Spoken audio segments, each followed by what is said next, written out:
Okay, good morning, everybody. My name is Katie Sullivan, representative out of Missoula's House District 93, and the current, is this fine? Okay, the current minority leader for the House Democrats. So we're here for our transmittal discussion. We're on our break. We've been here for, 48 days. 48 days. And so at this point, if we thought about last session 2 years ago, many of the Democrats' priority bills were dead. We had 32 members at the time, and so it was a lot more difficult of a situation. But this session is much different. House Democratic Caucus is 42 members strong, representing 420,000 Montanans. Because we had 10 more Democrats in the House chamber, we've been able to do a lot more with policy, and we've kept alive and advanced a lot more things this time around. What we have prioritized coming into this session has been basically what people have told us on the doors as we talk to voters, and that is people are tired of paying more and getting less. The cost of living in Montana is too high, and Montana is becoming a pay-to-play state where average persons are losing their influence and their voice over folks who have more money and more influence. We've heard these concerns, and we're working hard, and that's what we've done for the last 48 days in this building. We brought 47 priority Democrat bills to deliver freedom, fairness, and affordability for Montanans. And since then, many of these bills has gained bipartisan support, and we have passed multiple of them. So looking back, one of our first bills to get passed, House Bill 83, has been signed into law. The task force creates a funding mechanism for Missing Indigenous Persons Task Force to fund law enforcement and keep Indian country safe. On education, we've advanced a slate of bipartisan bills to strengthen our schools. House Bill 338 to create early childhood programs to sharpen kids' math skills.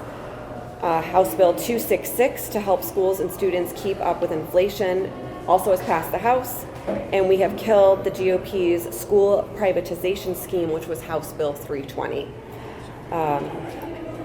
Because Montana Democrats believe that if you're sick, you should be able to see a doctor, we've worked hard to renew and improve Montana's health care, and we've succeeded and broken some records here. House Bill 245, renewing Medicaid, has passed the House and Senate thanks to 60 Democrat votes, and if those Democrat votes were not there, this bill would not have passed. This is the earliest we've gotten this done, and that's a really good thing for Montanans. We've knocked that out, and that's real good. Let's be clear, Montanans sent us here to fund schools, fix roads, cut their taxes, and instead, the other party has been pretty obsessed on the floor with social issues. Voters, I think, would be disgusted to know just how many bills we have had on the floor that have been regulating people's bodies. But we have it's never been lost on us that our time here is precious.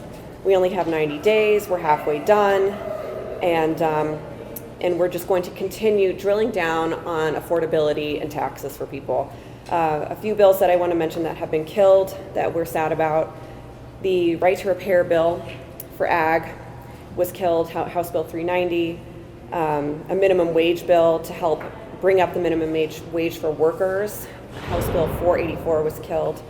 And then numerous bills that helped renters has been killed as well. So we have 45 more days to go. In the second half of the session, we'll be just as full as the first half. We're going to really be driving into the budget, talking about money. Still need to talk about tax relief. And as we negotiate, our aim is to get the best deal for Montanans who are in the middle and lower income brackets, everyday Montanans, and not necessarily the governor's wealthy friends. And one other big area that we still have in play is the judiciary. We're going to do everything we can to kneecap each bill the majority brings that try to take over the courts. We have independent, impartial courts right now, and we need to keep it that way. Polling has showed in Montana that Montanans do not favor having partisan judges and partisan courts, and we intend to do everything we can to keep it that way. We also have income taxes coming. That's going to be a big piece of the conversation going forward. On the doors, as we talked to voters again, what they said was that their property taxes are too high. And I feel like a lot of the next part of the session is going to be income taxes. So we are not looking for income tax cuts, we are looking for property tax cuts. But we will put our vote behind bills if we have to that target those income tax cuts for lower and middle income earners and not the wealthiest of Montanans. So we're in a much better position this year in both the House and the Senate because we have picked up so many seats. We're negotiating on behalf of everyday working Montanans. We have 45 days left after this lovely break we're going to have. But we can still say right now home prices have never been higher. Grocery prices are continuing to go up. Gas prices are going up. Schools are not being funded efficiently and effectively, and we need to deliver major property tax relief. So that's the update I have for Transmittal from now. So I'm going to pass it over to the good senator to make his remarks. Thank you.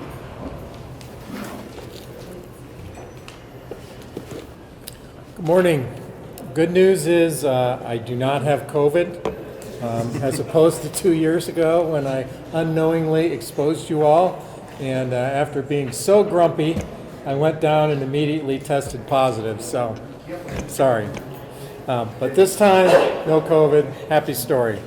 And there's also another happy story at this transmittal deadline. Compared to several legislatures, the 2025 legislature, I think, really has experienced a bit of a turning point. Particularly, I know on our side, we've felt it, and it's created what we think is a little more balanced and effective approach to government. And that is where we can, with a stronger presence in the Senate, we picked up a couple seats. We've also been able to work with some of our friends across the aisle and really create at times a working majority where we think we can get some bills passed that represent good government for all Montanans.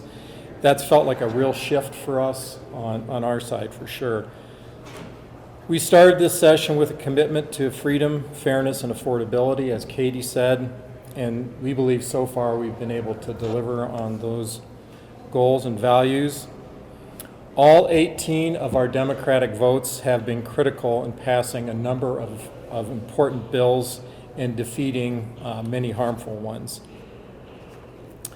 Thanks to the unity within our caucus and the relationships we've built with colleagues across the aisle, we've been able to address the affordability crisis. As Katie mentioned, that we came in with that collectively as our number one priority.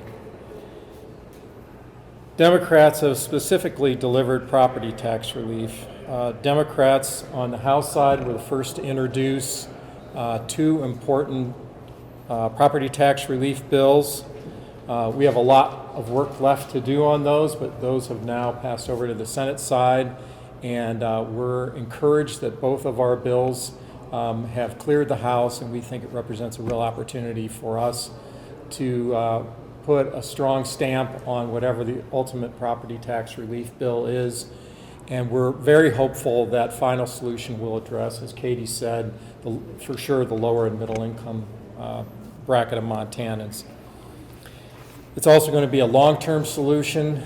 What we don't want and what we've been consistently opposed to are just rebates, kind of a short-term fix. We don't think that addresses Montanans' real concern, which is long-term relief.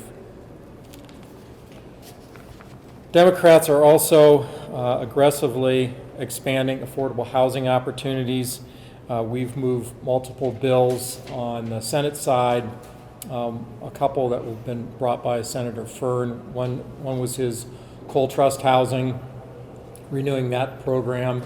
And then just in the last couple days, we passed out Senator Fern's bill to put $50 million into the Montana Housing Trust Program that has existed but has been unfunded. So we think that revolving loan sort of approach has real potential and is really going to deliver a lot of affordable housing to Montanans. Katie mentioned the success we've had in terms of health care, and in addition to renewing Medicaid, we've had a few other proposals that have really, girded Medicaid as well. There were attempts, as as recent as yesterday to erode the program, and we've been able to withstand those attacks.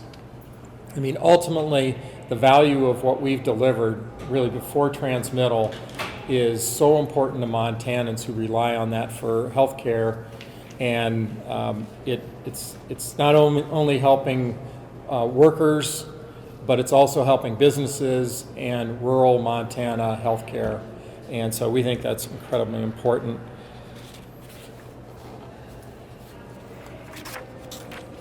We've had a few other healthcare issues that we think were also important. One was passed by Senator Boldman out of the Senate yesterday, and that would provide for ensuring that patients get to make their own choices with their doctors about what's appropriate medical treatment for stage 4 cancer patients. And for any of you who have had loved ones that have been through that, this is incredibly important, and it was important to me personally given my experience with that.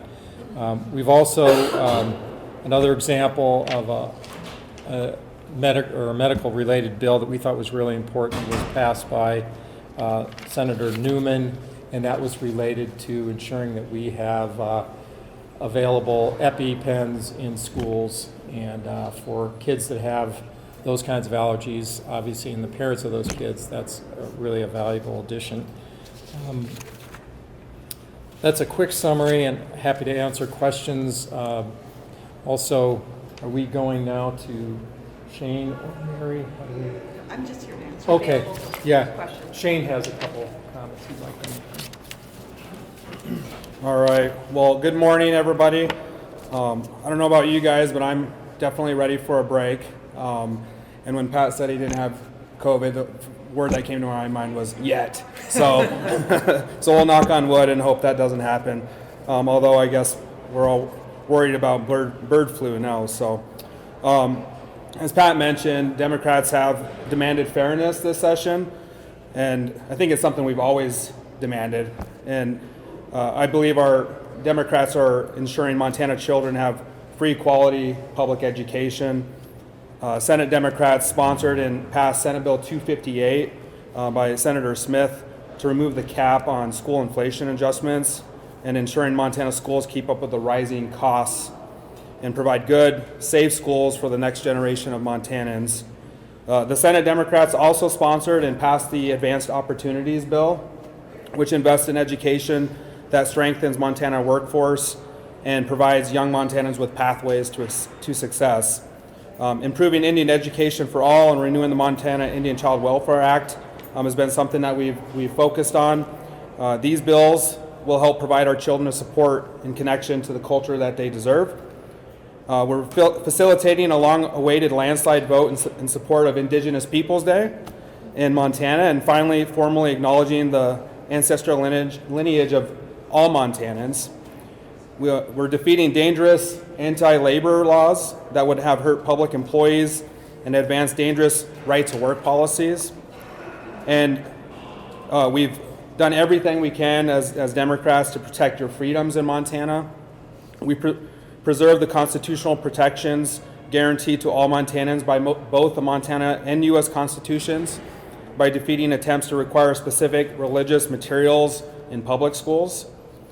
By opposing GOP-led investigations targeting free speech, fighting back on government overreach, and promoting data security, we protected free speech and privacy in Montana.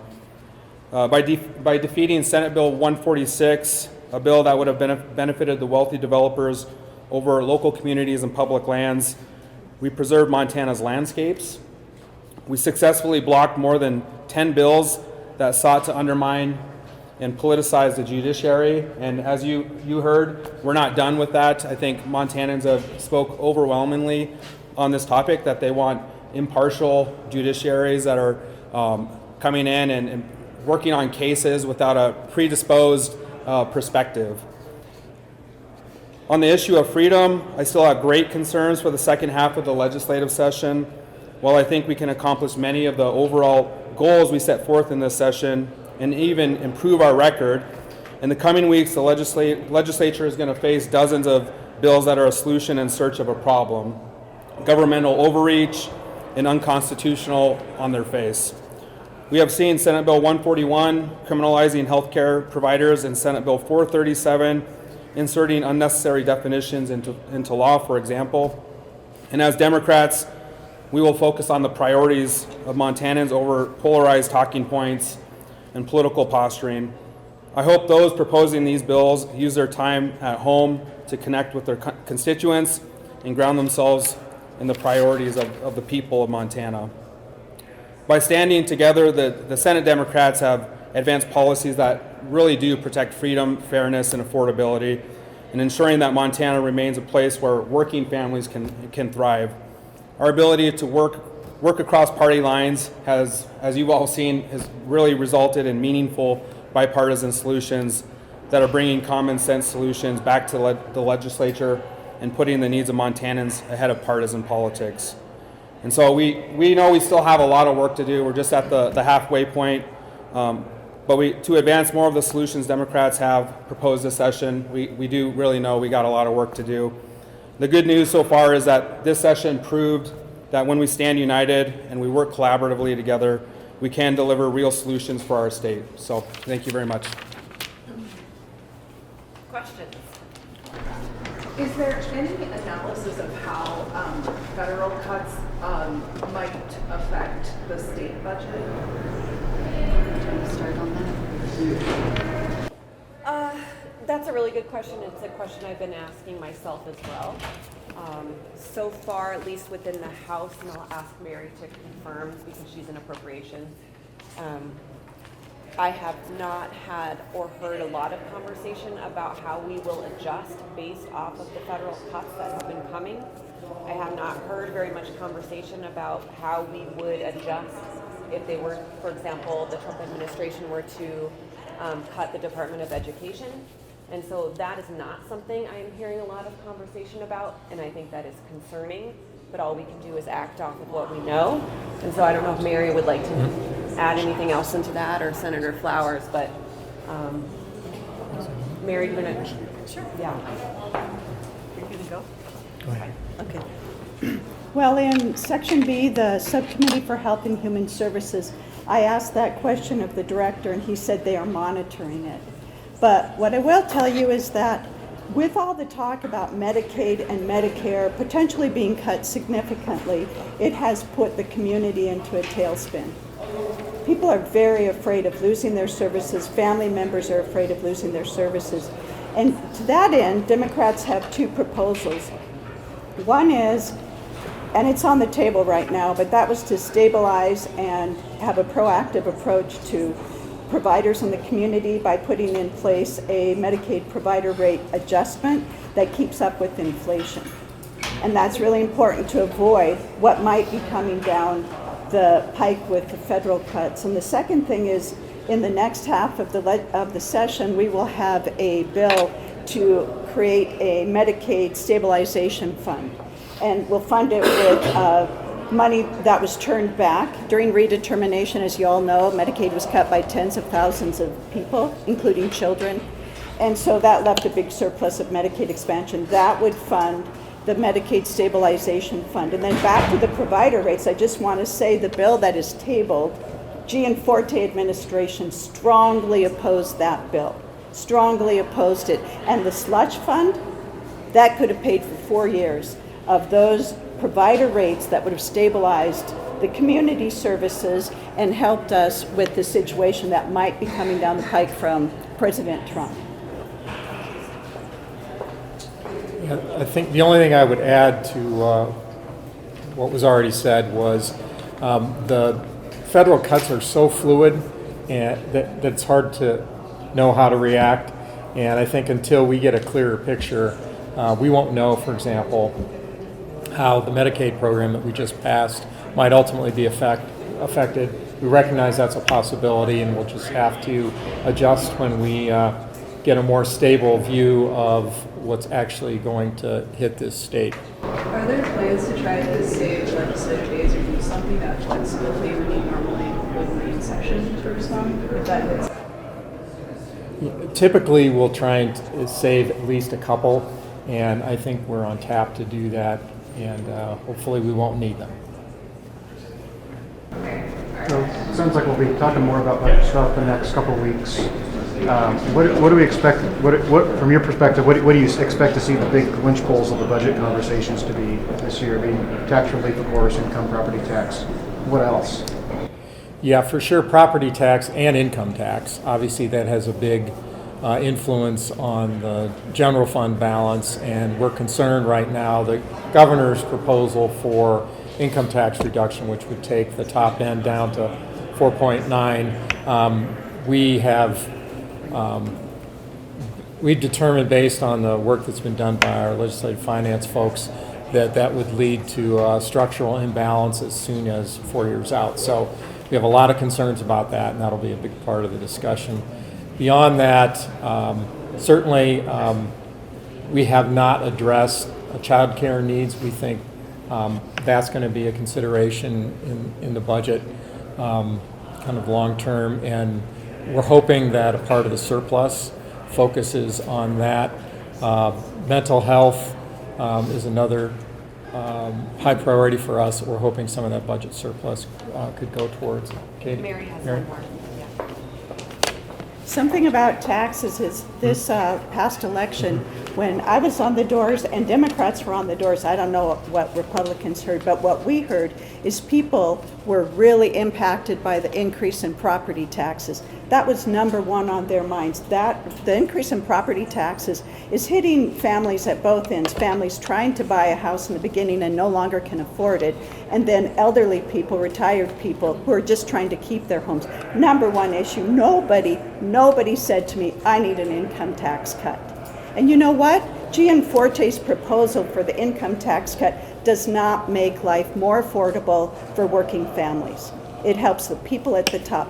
Property tax cuts would help working families and the majority of Montanans.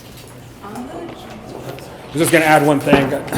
For me, you know, with the tariffs recently and the job losses in our community in Missoula County, I have heard from a lot of people who are very concerned about being able to afford things like property taxes and childcare. And we have the Best Beginnings work that we're trying to work through the legislature to do something. Those are two of the biggest things I continue to hear about, and I really am worried about people's futures in Montana if they're not able to afford those things. And we need to also make sure we don't leave this building without doing something for renters. I keep saying that over and over because they're the ones who get the property taxes passed on to them in Montana. So in terms of particular bills on housing, Pat had mentioned the two Senator Firm bills in the past. Does that feel like enough that those go through in their current form?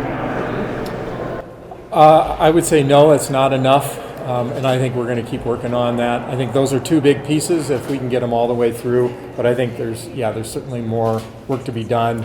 I know the Montana Housing Coalition was also focused on the low-income housing tax credit, state low-income housing tax credit. I'm actually not sure of the current status of that.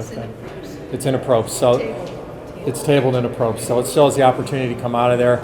I know in the conversations I've had with low-income housing developers, they view that state low-income housing tax credit as a critical component for them to really be able to expand their impact on affordable housing. So hopefully that or something like it will also become an ultimate package that we can deliver on that. On those traditional bills, you references earlier, some of them I know are either tabled or stalled out right now, but there's fair amounts still moving. What is your guys' strategy to stop those? And I'm curious if you feel like you're getting enough leverage out of, especially on the Senate side that we've seen you guys cross the line with that group and that Republicans. Do you feel like that's a coalition that can stop them, or what's the strategy? Yeah, I think on the Senate side, the ones that we've been able to stop have been with not only our 18 Democrat votes, which are critically important in the majority of the votes that are delivering on that, but also in many cases 9 Republican votes that have helped. We haven't been able to stop every one, unfortunately, and as is often the case, we rely on the other house to stop some of our bad bills that come out of the Senate, and they rely on us on the Senate side to stop some of the House bills. come our way. So hopefully we'll be able to complement each other that way. Yeah. Okay. And also to note, in terms of specifically the bills that create partisan judges, we have killed 2 of those in the House this week. That's, 295 and 751. So both of those went down this week, and that's very good. Those are bipartisan, obviously bipartisan kills, but I expect more. I know I'm aware of at least 1 to 2 more. Senate Bill 42 has made it over to the House, and I anticipate 1 more to pop up with an appropriation on it that we'll have to deal with after that. So I expect those 2 to become the large final partisan judge vehicles, and so we do have, those are going to be what we have our eyes on, and I'm deeply concerned about them. And then there's a few more that have slipped through that allow and encourage judges to take political donations and participate in parties and things like that. So, What are the conversations you're having with your colleagues across the aisle about those rules? they know how we feel. I'm very clear about our goal in the end is to get those knocked down. I think a lot of polling is coming out showing that Montanans do not want partisan judges. It is a very clear polling saying that. I think that message is becoming more clear throughout the building. I hope that is impactful on their decisions in the next half of the session. Do you have a sense of whether the Chief Justice's remarks to lawmakers had any influence? They were great remarks. Do you feel like they made? We raised that point over and over again, but I'm not sure those remarks stuck well with some of our counterparts across the aisle. There were a couple of judiciary bills that passed out this week in the flurry of activities prior to transmittal that I really wanted to highlight. They're terrible bills. They are absolutely terrible bills, and unfortunately we couldn't stop them. One is this Senate Bill 385, which creates a government claims court. This is a court of 3 judges appointed by the governor, and those judges will evaluate whether legislation passed by, in this case, a Republican majority passes constitutional muster. So this is a Republican governor appointing Republican judges to evaluate whether mostly all Republican legislation is passing constitutional muster. In our mind, that is a formula for disaster. It's a formula for eroding our Constitution, and Montanans should be outraged about that. The other one I want to highlight is Senate Bill 457, which gives the legislature subpoena power. This one is equally stunning to me. This gives the Montana Legislature the ability to call Montana citizens, compel them to come and testify before the Montana Legislature. And if you fail to appear on your subpoena, you could be subject to a $1,000 fine or 12 months in jail. Now, the last time I checked with any voter, nobody elected us to give us the power to demand that they come appear before us, or they can go to jail for a year. It's insane. And Montanans need to know this is what is being passed by this Republican majority in this legislature, and it needs to stop. So hopefully Montanans will stand up against that. So what was that bill number again? I didn't hear you. That was Senate Bill 457 on the subpoena power. So it seems like one of the big fights, or maybe not fights, but conversations shaping up now is exempt wells and water. Just want to know kind of where you guys are at on those bills as we head into transmittal here. I know there's a lot of surgery to be done, but have House and Senate bills moving, so. Start with that. You go. Yeah, we've had several bills come through the Senate Natural Resource Committee and come through the Senate on that. A couple are still alive. I think there's a lot of sausage to be made when it comes to exempt wells. It's an incredibly important issue from a natural resource perspective, from a water availability perspective. Really important to Montana, especially as we're facing longer, hotter, drier summers. and the potential for more drought. At the same time, it's also important to our business community, and they're concerned about limitations on exempt wells. So I think the challenge is to strike the balance there, and I think that's what we're going to be tasked with doing over the next couple months. There's a lot bouncing around, and that's what's difficult, like you said, is that I still, the stakeholders are everywhere on these, and so I think it's going to be tough, and I'm glad not a final decision has been made yet. In terms of property tax stuff, we had the 3 bills, 2 of them Democratic bills that came across in the House. There's also SB 90 over in the Senate that I think had a 50-0 or 49-0 vote from the Senate.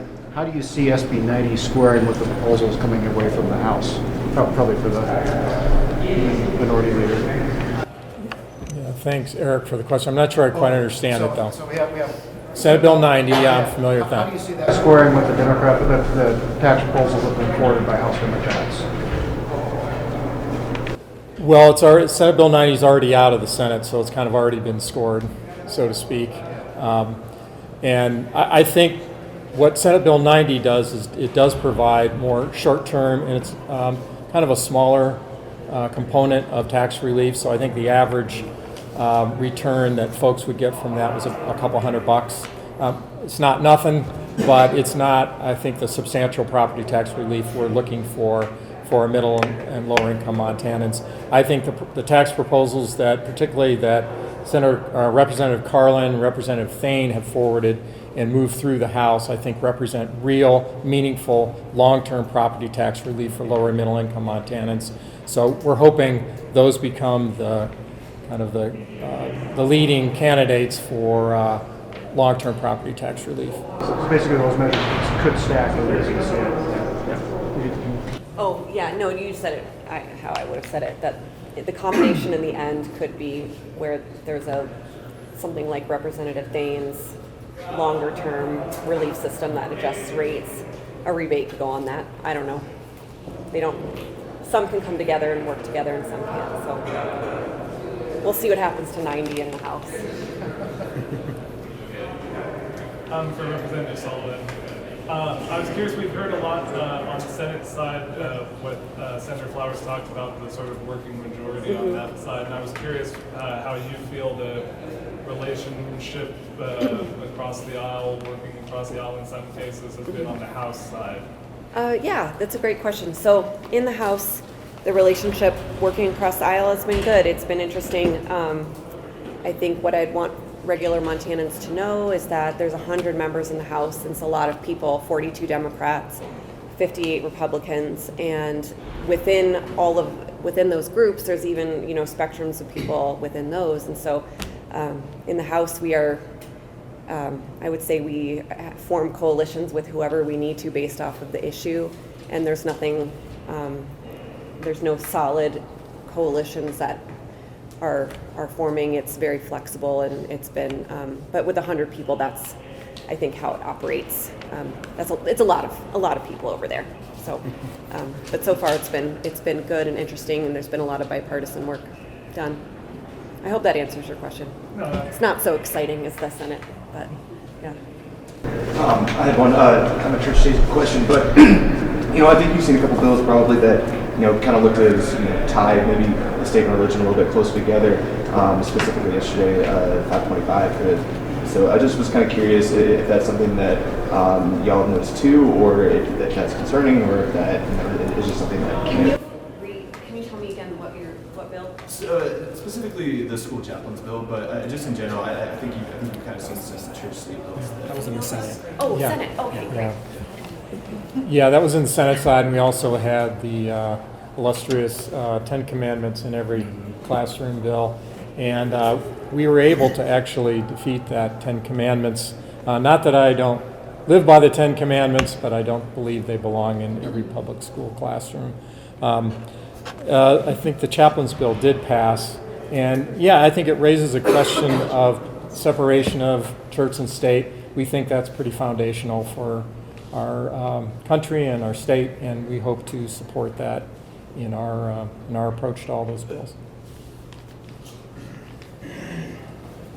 Hi, apologize if I missed this earlier, but I'd be interested in getting some comment on the abortion bill that ended up in a tie yesterday, in terms of whether that was a surprise or whether that's something you're anticipating being resurrected at some point, and just kind of the broader implications of that, and other abortion bills, I guess.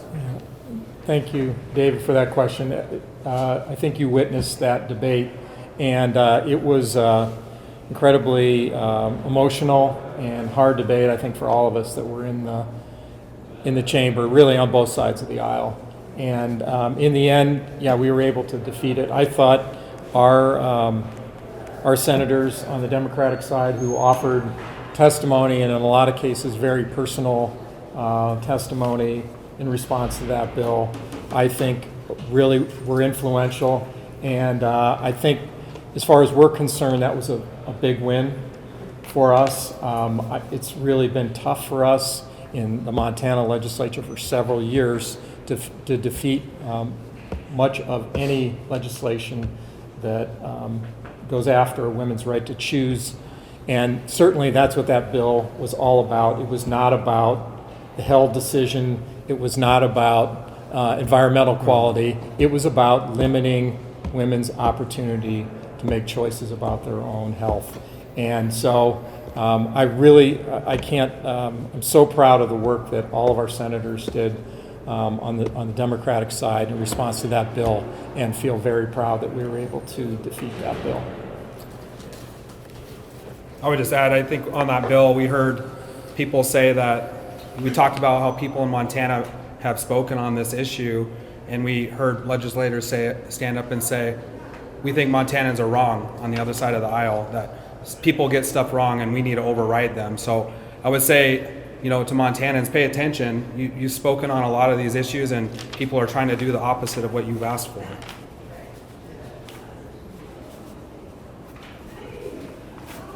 Any other questions?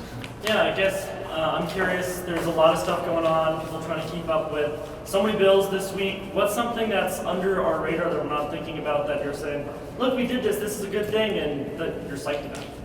House or Senate side? Policy resort.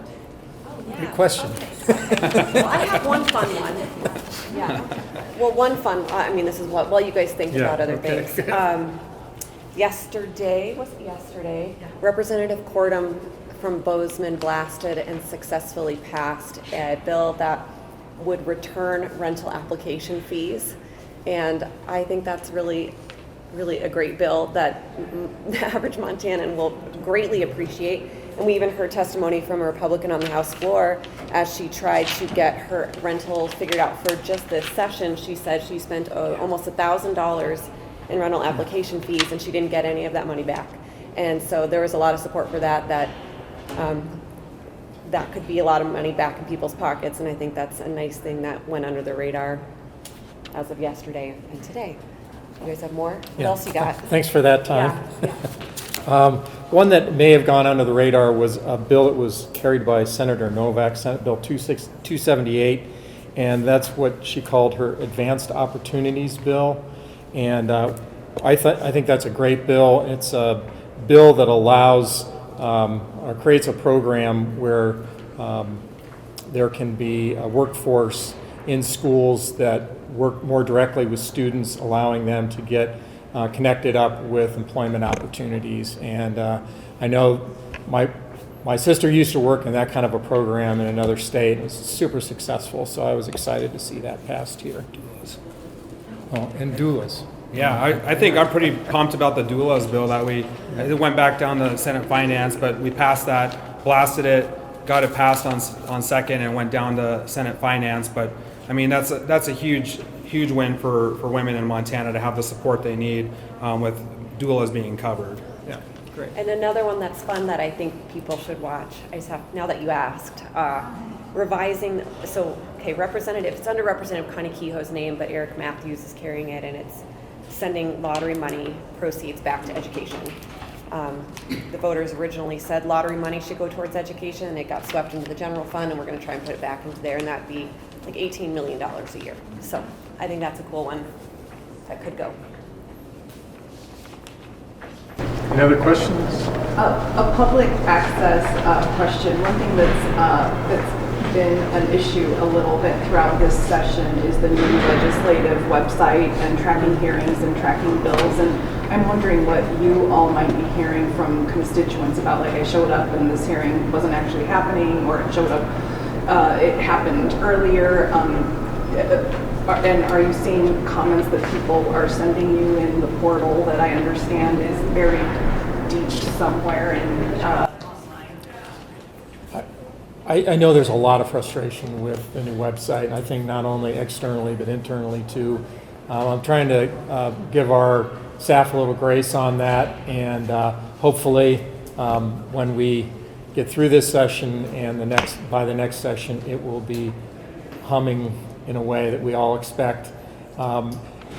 It has been frustrating for folks trying to find what meeting is being scheduled when. We keep working as hard as we possibly can with committee chairs to make sure that we give folks as much warning as we can on any hearings, to make sure they can be there and testify. We've even pushed in some cases for at least one committee chair to kind of rewind and allow testimony that should have been delivered the day before to come in and deliver that testimony. So we'll keep working to make sure Montanans have the right to participate, and hopefully we can resolve some of the frustration here over the next couple of months. It's not fun. I mean, I showed up for a bill hearing that was, I thought, scheduled at 7 a.m. So, and it was in the afternoon. So, you know, it happens, of course, but yeah, I mean, we don't want people running around confused in this building, because it does interfere with their right to participate. Any other questions? All right. Thank Have you a guys. great break. Enjoy Thanks. your break. Yeah.